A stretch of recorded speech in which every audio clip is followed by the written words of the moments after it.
Hi, gentlemen. We get to hormones. Now, hormones, they control so much, yet we can make the case that they do so little.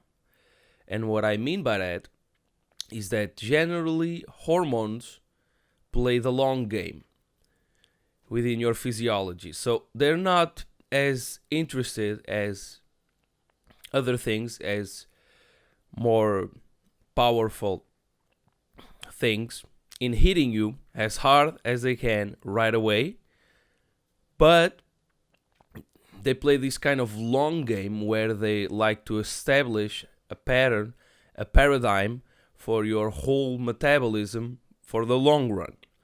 So, testosterone, for example, uh, testosterone does not want to hit you right away with an anabolic stimulus. It wants to keep you anabolic for a long, long time. So, and there are a few exceptions, like let's say epinephrine. Epinephrine can have, or it not only can have, it does have a very powerful effect and a very powerful kick on right away, right? So if you give someone a shot of epinephrine, they can even jumpstart their heart.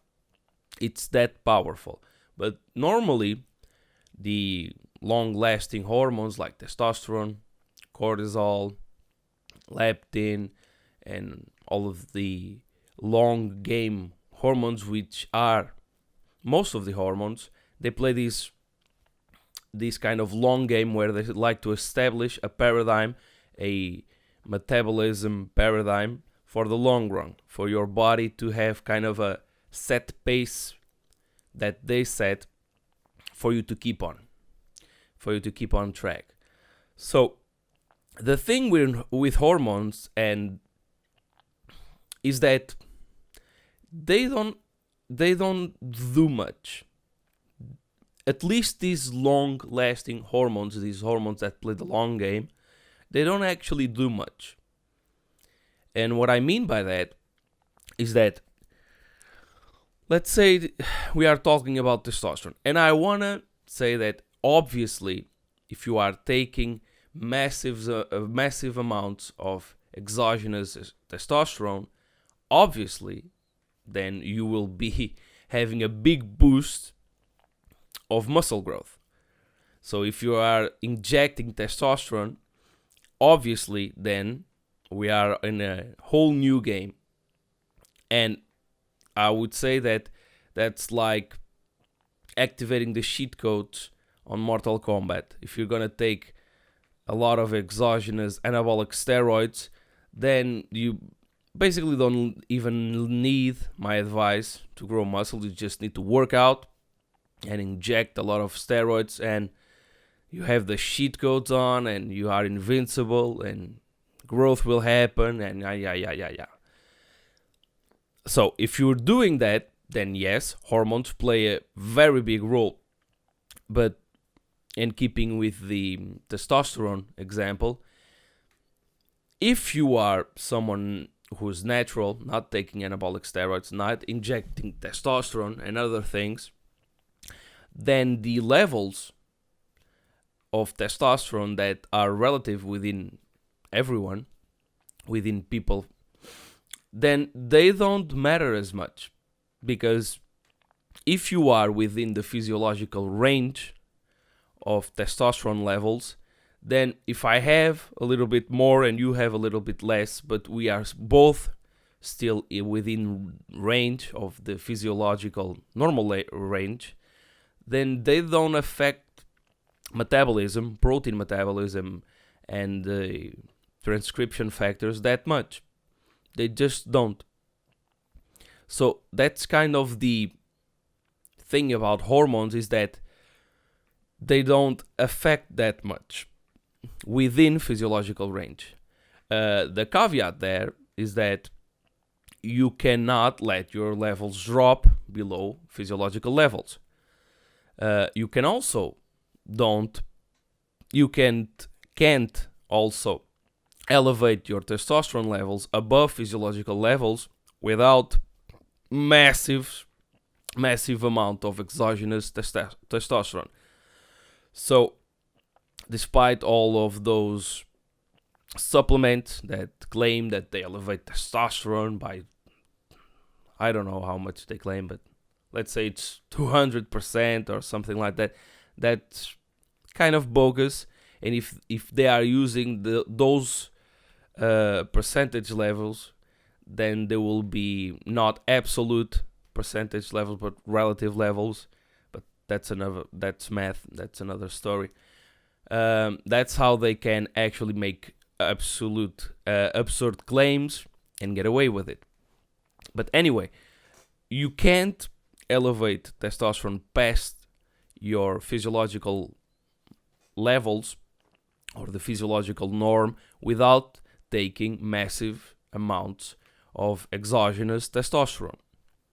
But the one thing that you can do is screw up your hormones by having a bad diet, not exercising, and not sleeping. Especially not sleeping, because hormones typically get reset during the sleeping hours. So when you are sleeping, your body is actually resetting or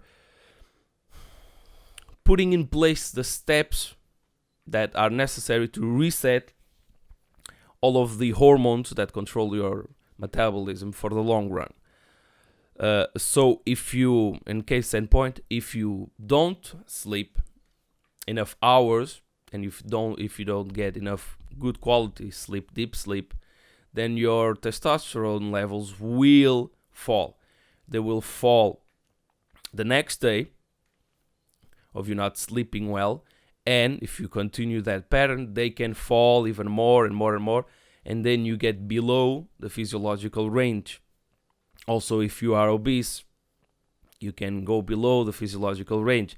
And if you do go below the physiological levels, then they will impact hypertrophy and muscle gains in a negative manner. So we want to keep them in the normal physiological range. Now, there is one hormone that is special and that you can control like that and that you can manipulate at will. And that hormone is insulin.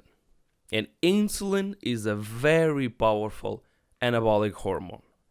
It's very, very powerful. It signals through a very important pathway, which is the AKT pathway, which I will talk about in another video. But for now, you can get from this video that the hormone that you can manipulate and that is very important for anabolic effects is insulin. And you can simply manipulate that by eating. You already know this. If you eat a lot of fast-acting carbohydrates in particular, your insulin spikes and you can get a growth effect of insulin just by that. So that was the video on hormones. Don't let your hormones fall. They're not that important.